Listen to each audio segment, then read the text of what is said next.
All right, how's it going? Welcome back to another video here in the series on differential equations. You might have noticed that the section title has changed once again, and we have not just changed the section title another time, but we have changed the section title a final time.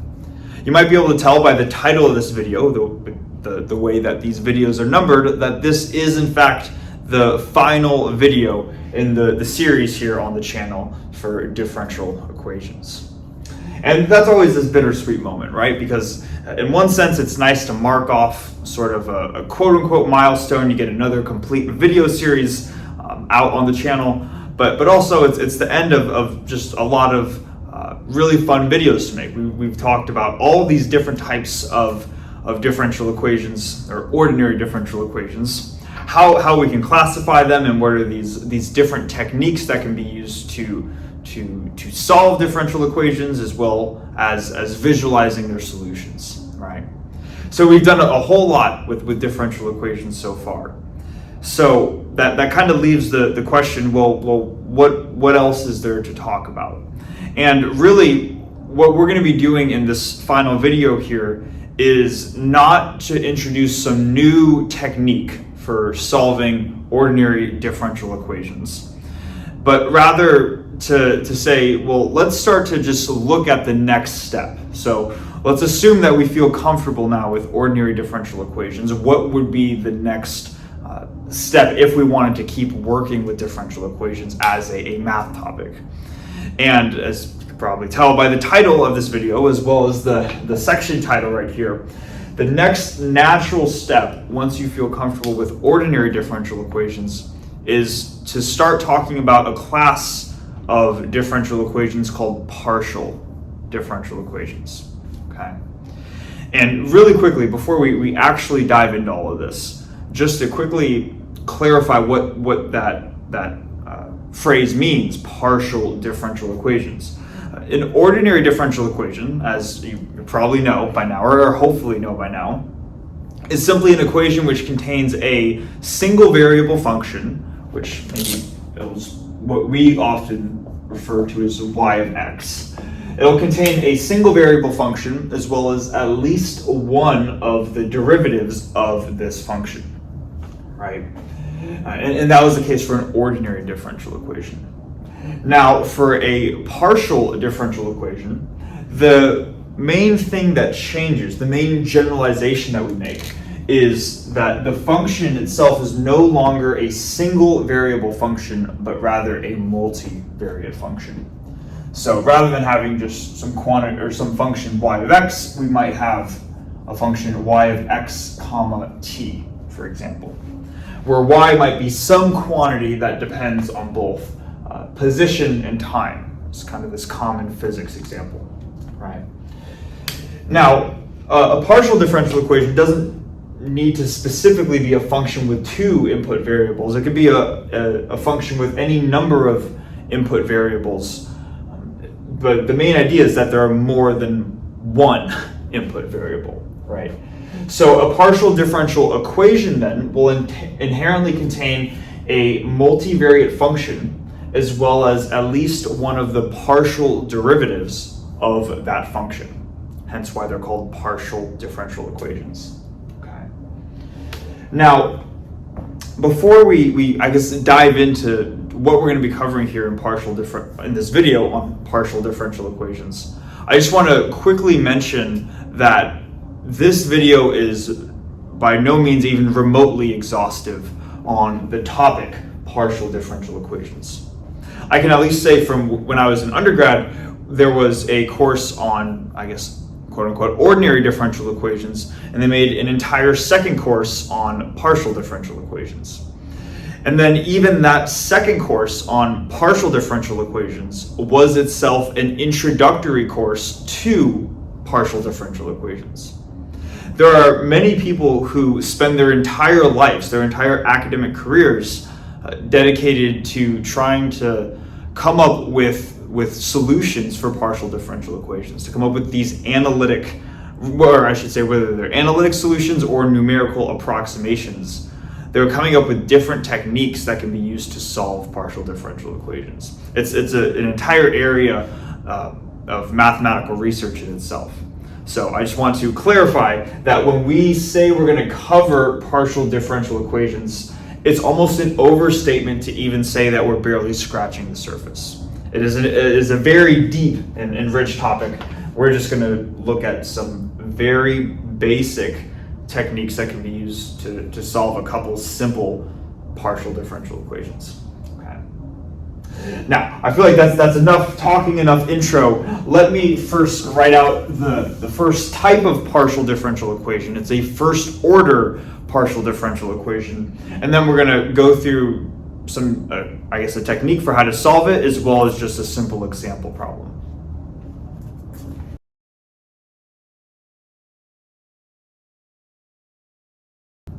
Okay, so this is the first type of partial differential equation that we're going to look at. So let's go through one type of technique that can be used to solve this type of differential equation. Okay. So inherently, what we are starting with is a function y of x and t, and the fact that it has two variables means that we are allowed to take partial derivatives of this function, and hence form an equation based around those partial derivatives. So the equation is the partial derivative of y with respect to t is equal to some constant c times the partial derivative of y with respect to x. Now, the technique that we're going to go through or to introduce that gets used to solve this partial differential equation right here more or less looks at sort of a specific scenario, like a specific convenient example. And in this specific case, we're allowed to break this partial differential equation into a system of ordinary differential equations. At least that's the general idea. And then the idea is that we know how to solve systems of ordinary differential equations, so we can use that to help us solve the overall partial differential equation. Okay. So let's go through this. The first step for solving this is we want to just look at the overall time derivative of our function y. And I guess when I say time derivative, I'm inherently assuming that x refers to position and y refers to time, because these are the variables that I am very used to working in, and that you see very often when working with partial differential equations. Okay, so let's just look at the overall time derivative, not partial y partial t like what we have right here, but rather dy dt like this. So if we were to take the full derivative of y with respect to time, what would we have to do, right? And the first thing is to say, well, let's just quite explicitly, we would differentiate y wherever t explicitly shows up, right? In other words, we would first need to take the partial derivative of y with respect to time. But then also, in the general case, x is not going to be completely independent from t, but maybe it's possible that x is a function of t. And this is, again, very common in physics, that x is, in fact, a function of t. Now, in the case where this is true, then the total derivative of y is not just equal to its partial derivative, but we also need to take the partial derivative of y with respect to x, and then apply chain rule, and then look at the derivative of x. How does x change with respect to time? Okay. Now, the common sort of visualization here is that if x is inherently your position and t is your time, you can think of this function x of t like some sort of path in space. So like if I have some path like this, I might be describing the position of some object as it traverses through time. Maybe it starts right here, then maybe it goes up, maybe it goes back down, but its position is always changing as a function of time. So throughout this example here, what I'm going to do is not just refer to this function x of t arbitrarily, but rather call it a path, because often when working with these types of differential equations, x inherently refers to a specific path, or x of t, I should say, refers to a specific path. Okay, so that's kind of some of the just, I guess, verbiage, syntax. I don't know the phrase, but that's the term that we're going to use for x of t. Now, if this is the overall time derivative of y, we could take this a step further, because we know what the partial derivative of y with respect to t is equal to. That's specified in the partial differential equation right here. So what I'm going to do now is I'm just going to say, rather than writing partial y partial t, let's just replace that with the right-hand side of this equation. So instead of this term, I'm going to have the constant c times partial y partial x plus this second term in the overall derivative, right? So plus partial y partial x dx dt, like this. Okay. And then, of course, both of these terms contain the partial derivative of y with respect to x, so we can factor that out, giving us c plus dx dt times partial y partial x. Right. Now, up until this point, really all we're doing is we're kind of just manipulating symbols, right? We haven't really done a whole lot. But it's at this point where we say, let's look at a very convenient case, and more specifically, let's look at a convenient type of path, x of t. Let's look at all of the paths which satisfy a convenient property, which is the one that I'm about to write. We're going to say, let's look at paths. So let's say that path satisfies this condition where the derivative of this path, the time derivative of x, is equal to negative c, whatever this constant happens to be. Okay. So we're going to say we're going to look at a specific class of paths which have this property right here. And then we can say, okay, well, given a path which has this property, what does that mean then for the overall time derivative of y?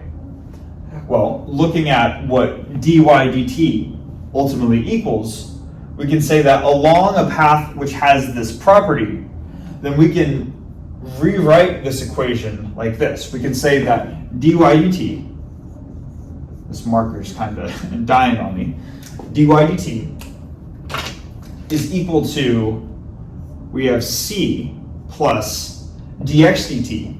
But along this convenient type of path, dx dt is itself equal to negative c. So we're going to replace dx dt with negative c. And then we still have this partial derivative, partial y, partial x. Right? Now, of course, these terms are going to go to 0, ultimately leaving us with dy dt equals 0. So what we've inherently just done is we're saying that for a very convenient type of path, one which satisfies this condition right here, this results in the overall time derivative of y going to 0. So in this specific case, this very nice case, we started with an overall partial differential equation, and we now have a system of two ordinary differential equations. And maybe let's just explicitly write them out. The first ordinary differential equation in the system is itself this condition, this path condition, that dx dt equals minus c. And the second one is that dy dt is equal to 0. Dy dt equals 0. And notice that there are no partial derivative signs within this system of equations, so in theory this should be a system that we know how to solve. And honestly, both of these differential equations are pretty easy to solve. Maybe let's start with the first one. So with this first one, this is a differential equation whose solution is going to be itself this path x of t.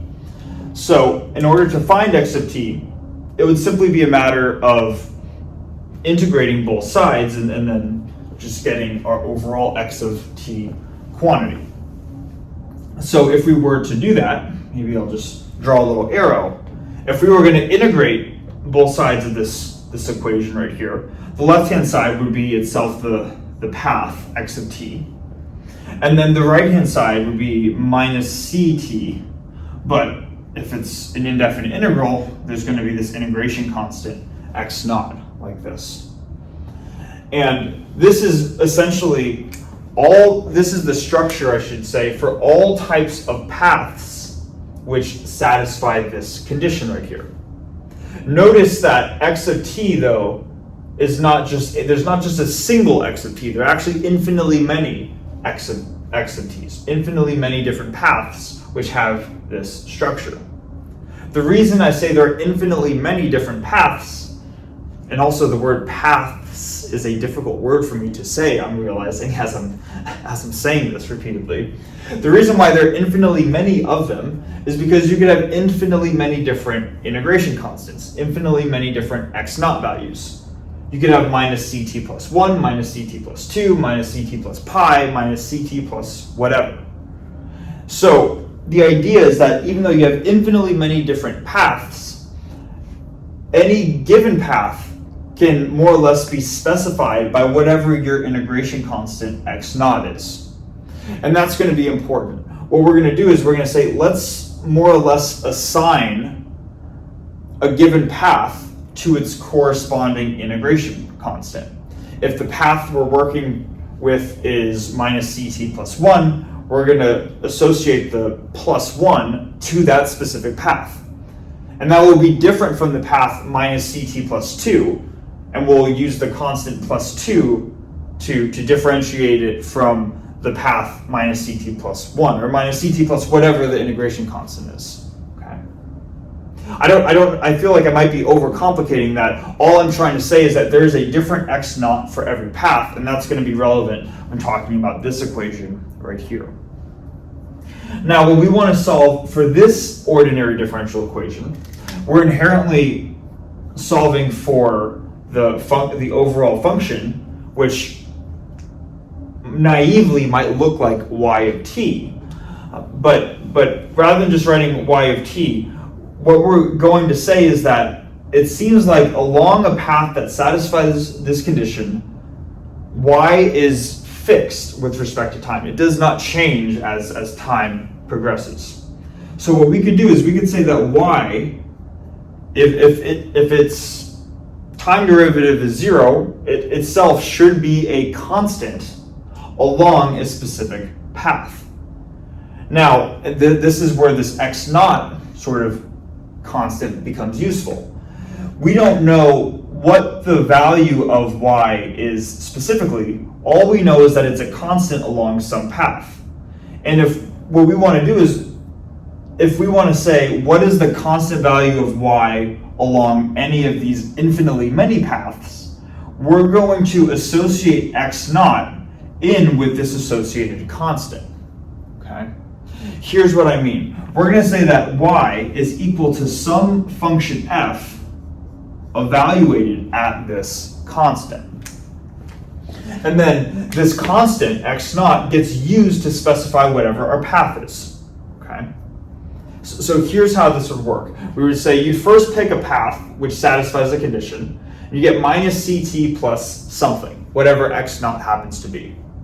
Then you go down here, and you say that once you've specified that path, once you've specified a value of x naught, now y needs to be constant along that path. In other words, it needs to be some constant value, f of x naught.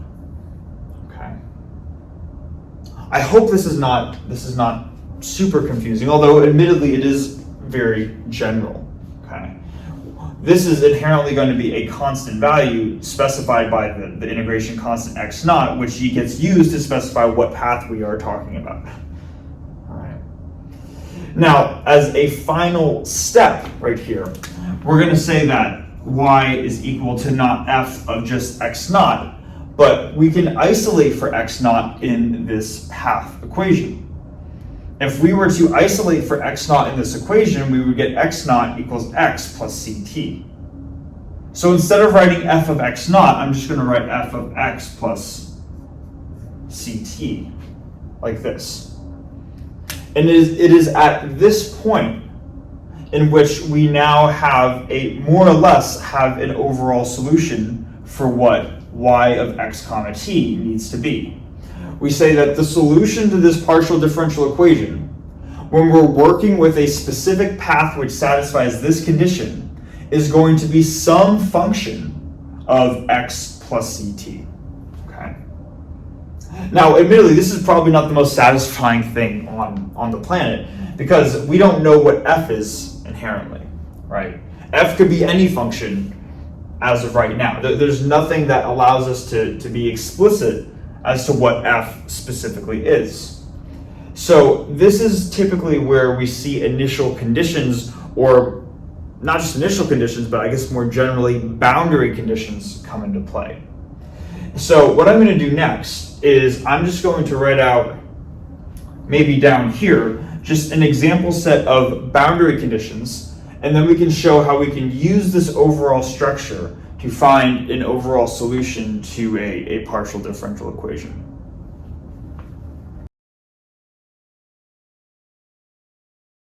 Okay, I accidentally kicked my tripod, which is why there might seem like the camera glitched a little bit, so apologies for that. It's currently pretty late at night, so admittedly I'm not the most awake as I'm making this video, but I did want to make the video tonight, so here we are. So this is the given initial condition to the differential equation, and this condition might look a little bit different than the conditions that we're typically used to working with when working with ordinary differential equations. For an ordinary differential equation, if maybe our function itself was just this single variable function y of t, then maybe the initial condition at t equals 0 would just be some constant value y naught, for example. Right. But now that our function is inherently a multivariate function, just because we set t equal to 0, that doesn't mean that x automatically needs to be fixed as well.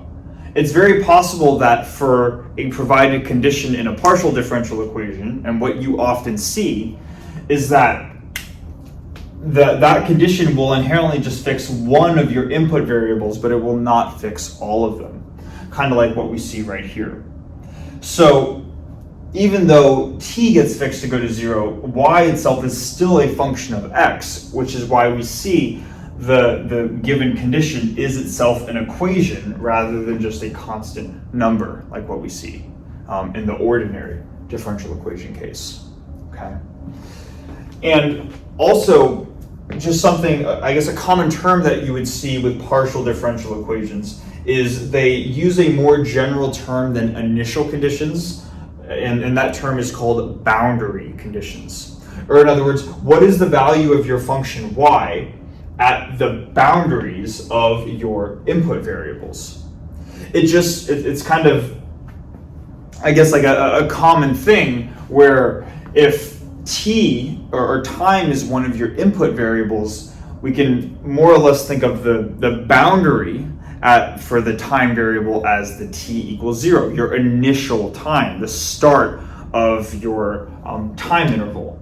So by setting t equal to 0, that itself could be considered a boundary condition.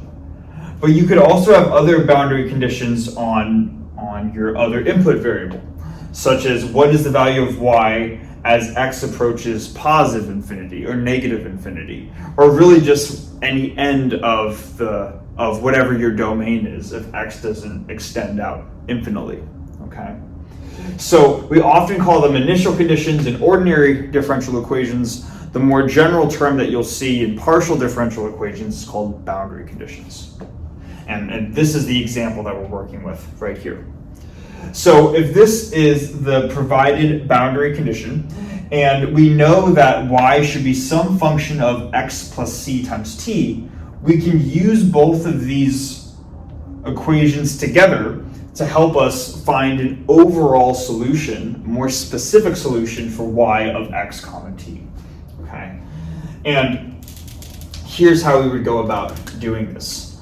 We know that if in the general case y needs to be a function of both x and t, then we can ask ourselves what happens if in this equation right here we just set t equal to 0.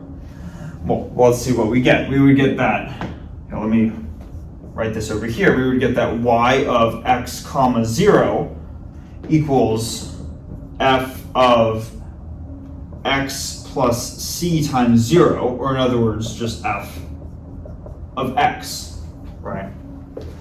So what this actually tells us is that when t goes to 0, our differential equation, or our function y of x comma t, is itself this unknown function f of x that we didn't know beforehand.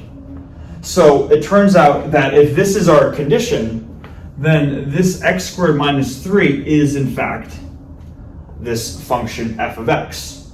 Or in other words, here, let me just write this out specifically. This tells us that f of x is x squared minus 3.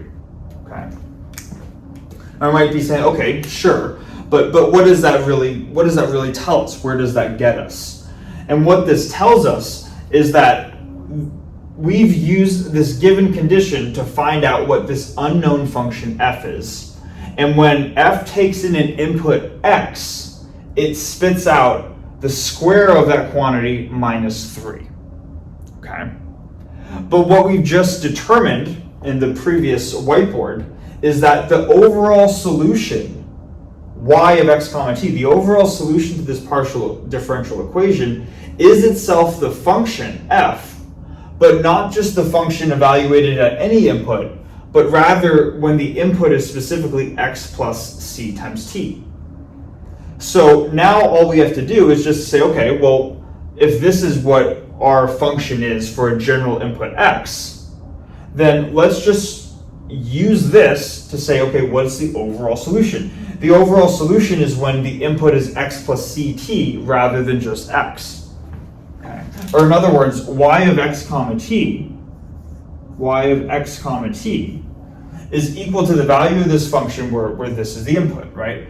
So what we would do is we would just take this input, x plus ct, we would square it according to what we have right here, and then we would subtract 3 from whatever its squared value is. Okay. And then this is its inherently what we would box. So kind of like an interesting sort of technique that can be used to find a solution for y of x comma t, right?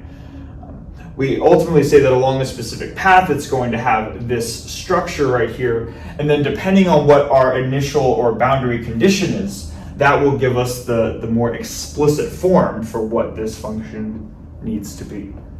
Okay. Again, this is a very specific technique, and is by no means this sort of like universal way of solving partial differential equations. But this is just one technique that we're going to introduce for the case for a first order partial differential equation. What I'm going to do now is erase the board. We're going to look at a second order partial differential equation. We're going to just call it at that point. We're going to finish up the video there.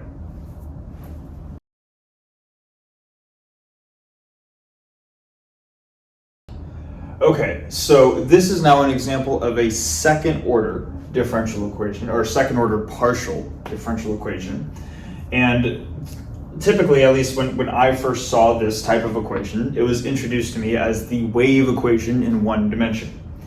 And, or I should say the second order wave equation in one dimension.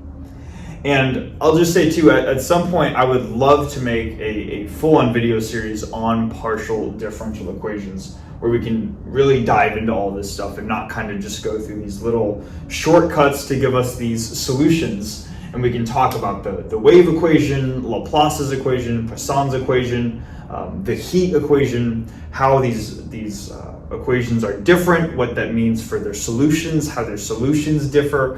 And you get into these really interesting things, but we don't really have a whole lot of time for that in this video. The reason why I'm going to specify looking at the wave equation in one dimension is because this type of equation has a specific generalization from the previous equation that we had on the whiteboard. And here's what I mean. What we could do is we could take this equation right here and first subtract the right-hand side over to the left-hand side. And if we were to do that, we would get partial squared y partial t squared minus c squared partial squared y partial x squared is equal to 0. Okay. Now, what we could do is we could say that this overall left-hand side can more or less be thought of as some type of operator that acts on the function y and produces 0. Here's what I mean. We could take this left-hand side and decompose it into a product of two quantities, where the two quantities are themselves operators. The first thing the first operator that we're going to have is the time derivative plus c times the spatial derivative, like this, and then in a product with the partial time derivative minus c times the partial space derivative, like this. These two operators in a product together, when acting on the function y, would give us 0, and we would see that this overall equation is the same thing as this. If we were to just expand out this product right here, this is what we would get. Now, we would be saying, why are we looking at, like, where are we going with this, right? And where we are going with this is now to just remember what we were doing in the previous whiteboard when we had the first order partial differential equation of partial y partial t equals c times partial y partial x. We could do something kind of similar to what we're doing now, where we first subtract the right-hand side over to the left-hand side, and then write everything out as an operator. Maybe let's just go through this step by step. If we first subtract this over to the left-hand side, we would get this the partial time derivative minus c times the partial spatial derivative gives us 0.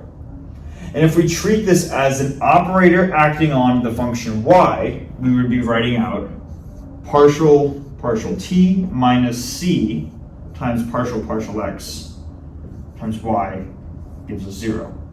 Okay. The idea being that this is what we had in the previous whiteboard. Now we're going to look at the case where we have this, but we also have this additional operator attached as well, which gives us this second order partial differential equation right here. Now, what we know from the previous whiteboard that in this case, the first order PDE case, partial differential equation case, that this type of equation under a convenient path led to a solution which was y of x comma t equals some function of x plus ct, where f is specified by your boundary condition. So in the case where this quantity goes to 0, that was the overall solution. Now, it's very possible that that can be incorporated into here as well, right?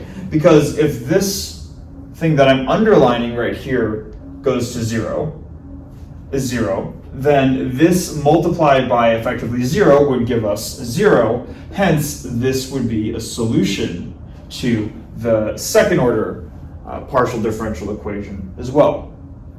All right.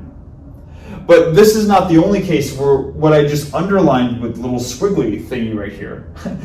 This being 0 is not the only way that this overall quantity can go to 0, right? It's also possible that rather than this operator acting on y gives us 0, it's also possible for this operator, when acting on y, gives us 0. and that would cause the overall expression to go to 0. So we would ask ourselves, okay, well, what solution could we form that would look kind of like this, but in the case where this is the overall operator? In other words, what if the differential equation that we worked with on the previous whiteboard had a minus sign, so it was minus c times partial y, partial x? Because this first order PDE would lead to this operator right here acting on y, and it gives us 0. What would the solution to this first order differential equation look like? And honestly, you could go through the exact same steps that we did in the previous whiteboard, and everything would be the same except there would be a change in sign. So rather than our solution y of x comma t looking like f of x plus ct, it would simply be f of x minus ct, like this. Okay. And this is kind of interesting because this tells us that in the second order case, in this wave equation case, what we have is a product of two operators acting on y, and it gives us 0. In the case where the first operator right here acting on y, in the case where that quantity is 0, our solution would look like this. In the case where the second operator acting on y gives us 0, the solution will look like this. Now, since this is an overall linear equation, and we have these two possibilities right here, to be general, the general solution, the general overall solution will not just be this solution right here, or this solution right here, but rather a linear combination of the two solutions. So here's what the overall solution would look like, which would incorporate both of these components to keep it general for both of these operators.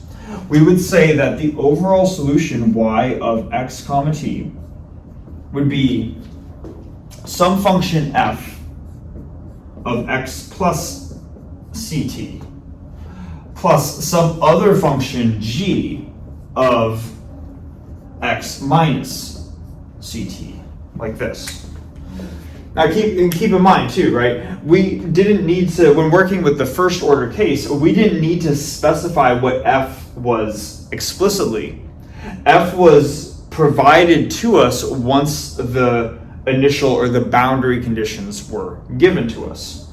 So we don't need to know what f and g happen to be, and they don't need to be the same thing as long as we're provided with given initial or boundary conditions that will help us specify what f is and what g is if they're non-zero at all in the first place.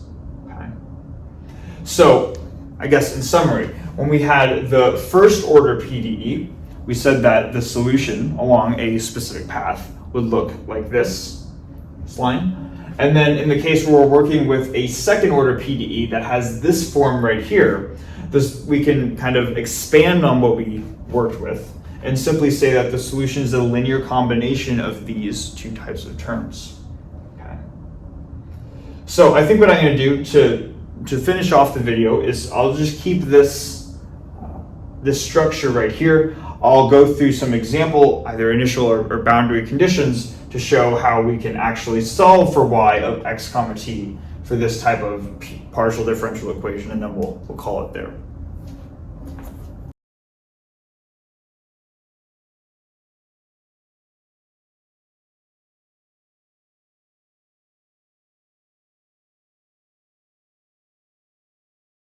All right, so we are now provided with two different initial conditions, and we're going to use those two initial conditions to find out what these unknown f and g functions are, which in combination provide the overall solution to this second order partial differential equation.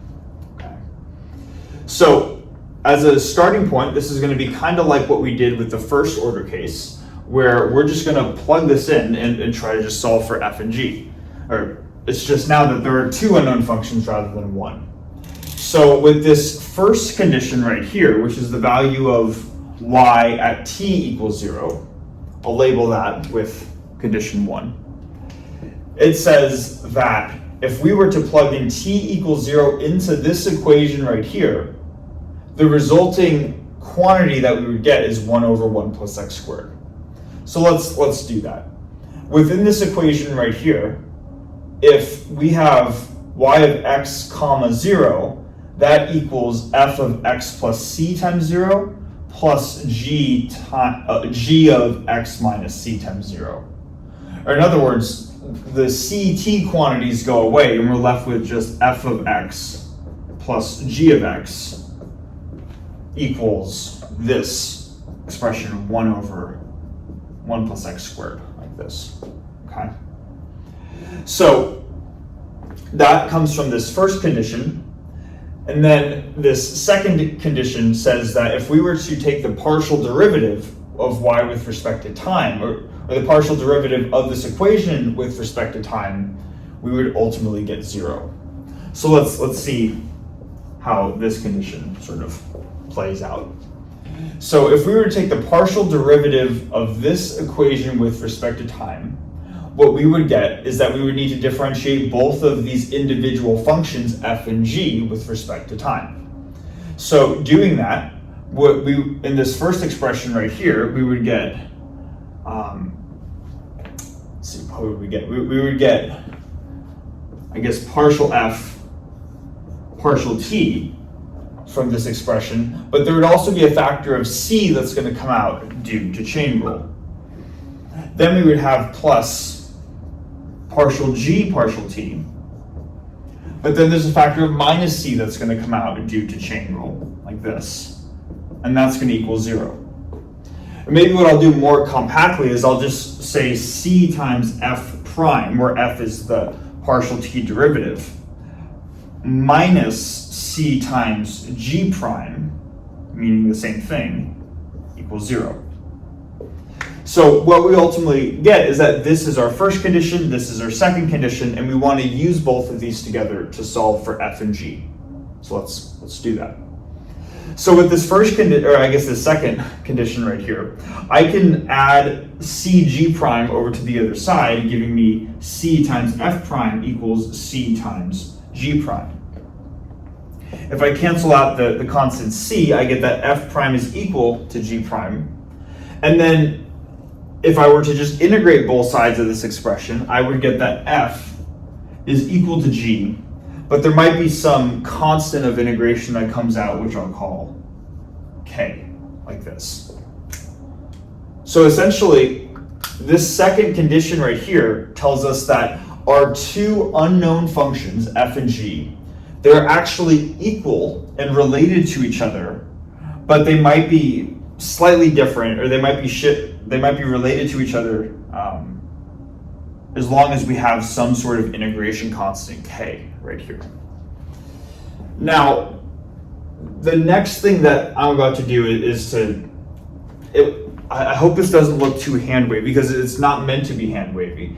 But what you could do is you could say that if your two functions, f and g, are they're off, or they're shifted by some constant k, what you could do is you could redefine what f and g are in your original solution for y, and you could incorporate this constant k so that by the time you go through all of these steps for condition 2, f and g actually do equal each other.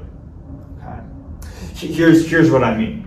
So let's just suppose, for example, this is what you say your solution y of xt is. And then you go through your condition and you end up saying, all right, my two functions f and g, they're equal to each other, but they're off shifted by some constant k. Then what you can do is you can say, well, let's go back to my original solution and just rewrite what my original solution is. So now y of xt no longer equals this expression, but it equals this expression right here. Y of xt, y of xt equals, I'll put in a set of big parentheses, f of x plus ct plus k over 2, like this, plus, and now another set of big parentheses, g of x minus ct plus k over 2, like this. And so now I have still a sum of two quantities, like what I had right here. And now if I call this quantity my quote unquote my new f function, and I call this quantity my new g function, if I were to go through these constraints, this new f function and this new g function would in fact be exactly equal to each other. They would not be off shifted by this integration constant k. All right. So what I'm essentially trying to say is that you can always just set your functions f and g equal to each other. In the case where they're not equal to each other and off shifted by a constant k, you can readjust your definition for what f is and for what g is. And by readjusting, by essentially redefining them, these new definitions will be in such a form that they are in fact equal to each other. There will not be an off shift or an offset by this constant k if these are your definitions for f and g. Okay. So basically what I'm trying to say is that you can manipulate your functions f and g such that there is no offset and that they are in fact equal to each other. And all of that comes out of this second condition right here. All right. So again, hopefully that doesn't sound too hand-waving. It's not supposed to be, but rather again, this is kind of just sort of taking a glimpse into partial differential equations. We're not going in, I guess, in a ton of depth, but hopefully that explanation is still understandable. Okay. So let's say that we get to this point, right, where we're looking for our two functions f and g, and now we say, okay, this is great because we now know that whatever those two functions are, they need to be equal. So what we can do now is we can take this resulting condition that f and g are equal, plug it back into here, and then use that to find our overall y of xt expression, which is really what we're looking for, right? So let's just take this expression right here and now apply it to condition 1. Make a little arrow. So rather than having f plus g equals 1 over 1 plus x squared, if I know that they're equal, I can just replace f with g, and I would get that 2 times g of x equals 1 over 1 plus x squared, like this. Or in other words, if I were to divide 2 over to the other side, I would get that g of x equals 1 over 1 plus x squared divided by 2. And if this is what g of x equals, this is also what f of x needs to equal. Okay. So hopefully that makes sense. So again, all of this is for just finding out what f and g are. And that's essentially what we've done. We said they're the same, f and g are the exact same expression, and this is the specific form for what f and g are specified by this initial condition right here. Now, of course, this is for when the input to our function f is just x, and the same thing when our input to the g function is also x. But in the overall solution for y of xt, the input to our f function is not just x, but rather x plus ct. And same thing with the g function. The input to our g function is not just x, but rather x minus ct. So let's now use this knowledge that we have right here for what f and g are to compose our overall solution. So we would say that, and this is where we tie everything together, right? So we would say that y of xt equals f, which is this quantity, we're evaluated at an input of x plus ct. So I'm going to write out this expression. So I'm going to have 1 over 2 times 1 plus, and then rather than just having x, I'm going to replace this x with x plus ct. So I'm going to have x plus ct quantity squared. This is my f function right here. Now I'm going to have plus g, which is the same function but evaluated at x minus ct. So I'm going to basically just write out this expression, but rather than having x plus ct here, I'm going to have x minus ct. So I'm going to have 2 and then 1 plus x minus ct quantity squared over 1. And this would act as the solution to the second order wave equation in one spatial dimension. Okay. So hopefully that makes sense. Now, again, I do want to reiterate that these are kind of just some very basic, very introductory techniques and very specific. You can imagine these are very, these only work in very convenient cases. But these are some cases where we are able to quickly find a solution to a partial differential equation. I will say that when I eventually make a video series on partial differential equations, one of the more general techniques that we're going to work through is a technique called separation of variables, which honestly is kind of similar to what we've been doing here, where you take a partial differential equation and you break it down into a system of ordinary differential equations under a given assumption. It's just that the given assumption is a little bit more general to what we've been doing here. And I can't help myself. Maybe I'll just quickly describe the basic assumption for the case of separation of variables.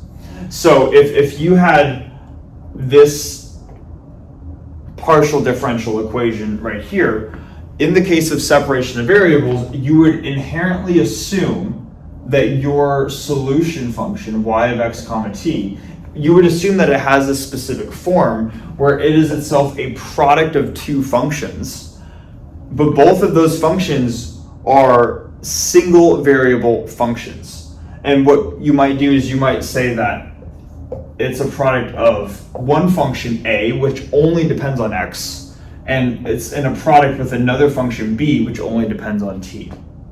So if you assume that your function has this type of form right here, there's a whole bunch of manipulations that you can work through to find out what your a and b functions are, and when you put them in a product, that ultimately gives you your solution to the PDE. Okay. I can't help myself. I love partial differential equations, and this is kind of a common technique as well, although we won't be going into it in this video series. But yeah, hopefully this was kind of just something where we can sort of just sit back, watch this, and be like, okay, that's kind of what's out there. But yeah, that's all I have for this video series. Thank you so much for watching.